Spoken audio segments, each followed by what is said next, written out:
I'm Kat, and you're watching Kitty Gang. Today I'm here with Adam from DubTub, and we're going to be talking boards and business. But first, Prosecco time.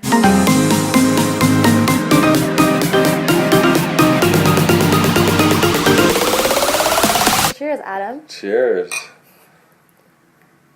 How did you get started with DubTub?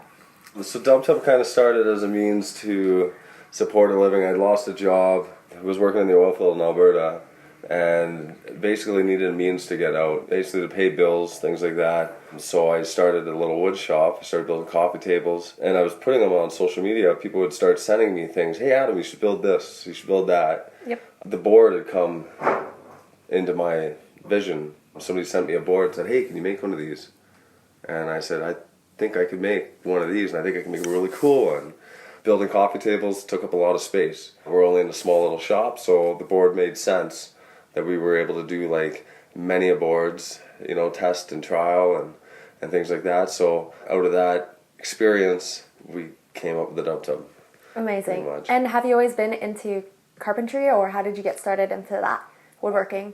So my dad actually had me started as like a young little boy. Cool. My dad raised me single-handedly. My mom, there was some stuff that was going on there, so my dad kind of took me under his wing and showed me the ropes. Like, just started building in our backyard, and we started building like dog houses and like decks. And we had the coolest backyard as a kid. Like, we had like literally a village, and in my high school, everybody was like, "Oh, we need to go to Kaufman's backyard." And so we did little parties there and stuff. But I built all this stuff with my dad, just basically on art, and him and I working together growing up as a kid. I love that when we were talking earlier, you were saying that it's an art. What he builds is not just for function; it's art and a craft in it itself. And I think that was really cool that you'd mentioned that. So you can definitely see it in your work and everything that you do, and I love that. Yeah, thank you. Yeah. So how did you come up with the name DubTub?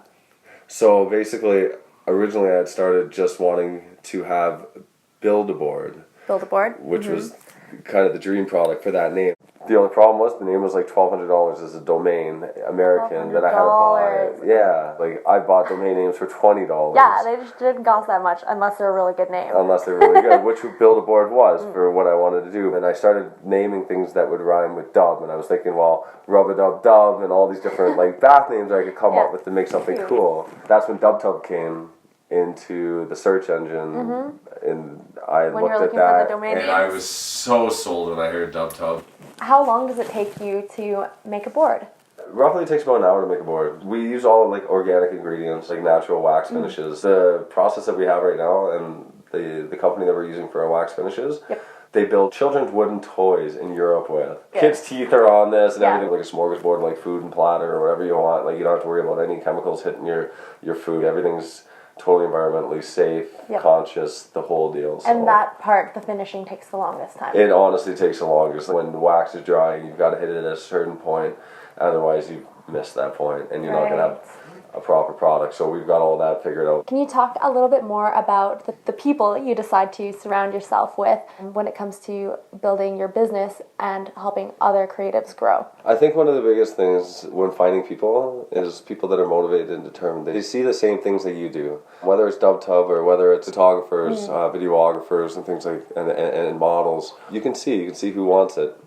You know, who wants to make something better, you know, and some people are driven harder to do things for success, others aren't. One of my biggest values in business is just honesty.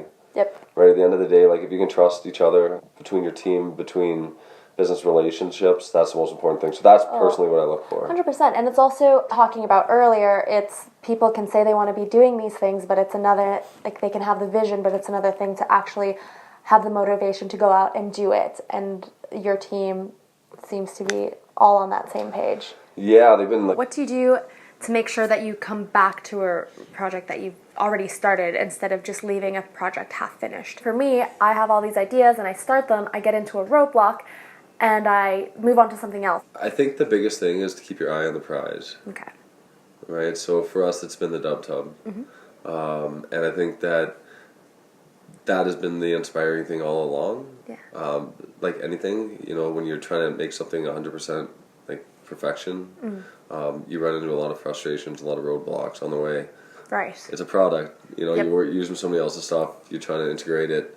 So sometimes, you know, a little bit of just getting away from it for a bit and then coming back. It's amazing how it's like, oh, you know, like add a little more water. Oh, a little more natural. Perfect. Yeah. Do you have any advice for negotiating your product when you meet with other business owners or CEOs that want to purchase what you're selling? Numbers are always something in business. Building DubTub and the team that I've had into place, one of the biggest things, you know, in doing this is that I want to make sure that everybody on the team is taken care of, right? Because without the team, DubTub is nothing. When I'm in negotiations, I have a firm price that I know that this is the price that we need to make sure that our team gets paid, because our team has families, our team has things that they want to do. It's not about, you know, one person getting up, it's about how we all achieve the same level. Last but not least, do you have any upcoming projects that you wanted to share with Kitty Gang today? Over the last little while, we've had a lot of models and photographers and stuff using this tub. For anybody that knows Canada, it gets cold here in the winter, like real cold. And we were trying to think of like different ways that we can still keep the tub operational. All year round, yeah. Yeah, so we're going to build this little bathhouse that we can put the tub in. We're going to build a little cabin that looks like a bathhouse with a couple French doors on it. The building itself will have, basically the whole thing will be built around photography. We're going to put the tub inside of there with little heaters, keeping in mind all the photographers and stuff that we do work with up to this point, that I appreciate everything that they've done. Keeping the photographers in mind and having the space open all year round. Yeah. That's really handy. Yeah. We're going to have a tour of the space where DubTub does all its photo shoots and parties, so stick around, right? That's right. Stick around. Stick around. We'll show you more. Don't blink. That's right. Yeah. Don't blink.